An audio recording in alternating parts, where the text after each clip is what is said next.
नमस्कार, मी पी.जी. पाटील जनशोक. आज आपण आलेलो आहोत हायवे गावातील हायवे रस्त्यावरती. आपण बघू शकतात की प्रशासनाकडे आपण तात्काळ तक्रार केल्यानंतर प्रशासनाने तात्काळ याच्यात दखल घेऊन या ठिकाणी भर रस्त्यामध्ये हा पोल होता, हा पोल पण इथं बाजूला हटवलेला आहे. तिथं प्रशासनाने काळजी घेतली कारण की करोडो रुपयाचं काम होत आहे आणि हे काम जर होत असेल तर पुन्हा पुन्हा होणार नाही. आणि साईड पट्टीवर कधी पोल असतात का, या मागच्या काळात झालेली चूक आता या प्रशासनाने दुरुस्ती केली. म्हणूनच आज आपण हे प्रशासनाचे आभार मानण्यासाठी आज आपण सोशल मीडियाच्या माध्यमातून येत आहोत. आपण बघू शकता साईड पट्टीवरले पोल प्रशासनाने तात्काळ हटवलेले आहेत. बघू शकतात आता हे पेवर ब्लॉक असे बसणार होते आणि रस्त्यातनं पायी जायचं आहे, मग रस्त्यातलं हा पोल हटवावे ही आपण मागणी केली होती. तात्काळ प्रशासनाने दखल घेतलेली आहे आणि साईडला सर्व रस्त्यावरती जे साईडला रस्त्यात जे पोल होते साईड पट्टीवरती सगळे पोल प्रशासनाने हटवलेले आहेत. फक्त आता एकच प्रश्न माझा, हा हायवे आता नाहीकडे आहे का सार्वजनिक विभागाकडे, हेच आपल्याला आता पुढच्या प्रश्न जो आहे तो आता प्रशासनाने बाकी आहे तो आता आपल्याला दाखवतो.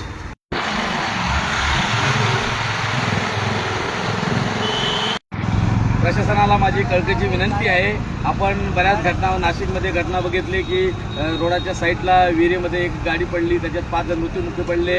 जेव्हा एखादा मृत्युमुखी होतो तेव्हा प्रशासन जागा होतं, मग पालकमंत्री येतील, सगळं येतील, पण शेवटी तो परिवार उद्ध्वस्त झालेला असेल. असं संभाजीनगरला पण घटना घडली. आता हे बघू शकता साईड पट्टी फक्त साईड पट्टी रोडाला लागून, रोडाला हायवे रोड एवढं ट्रॅफिक असल्यावर एवढ्या कारणाने फक्त येऊ दिसतं ही ना अशा हे बा हलवले, हे बा आपा दगड पडत पाहिला इतकी म्हणजे नाजूक भिंत आहे. जर इथं 2 गाड्या पास होत असतील तर एखादी घटना घडली, दुर्घटना घडली तर बाजूला विहीर आहे, याची तात्काळ याची दुरुस्ती करावी. आणि प्रशासनाला माझी विनंती आहे की आपण बघू शकता एवढी खोल विहीर आहे या ठिकाणी. मागेही एक मुलगा परत वाचलेला आहे. ते एखादी घटना घडेल आणि मग आपण येऊ, प्रशासन जागा होतील, सर्व राज्यकर्ते येतील आणि मग त्या घटनेवरती दुःख व्यक्त करतील. त्याच्यापेक्षा आपण जर हे लवकर काम करून टाकलं तर बरं होईल. कारण की आतापर्यंत शासनाने बी निर्देश दिलेले आहेत की ज्या ज्या रस्त्याच्या कडेला विहिरी आहेत त्या तात्काळ दुरुस्त केला, याला कटाळा केलं तरी चालेल. आपण बघू शकता एकदम रस्त्यातच आहे.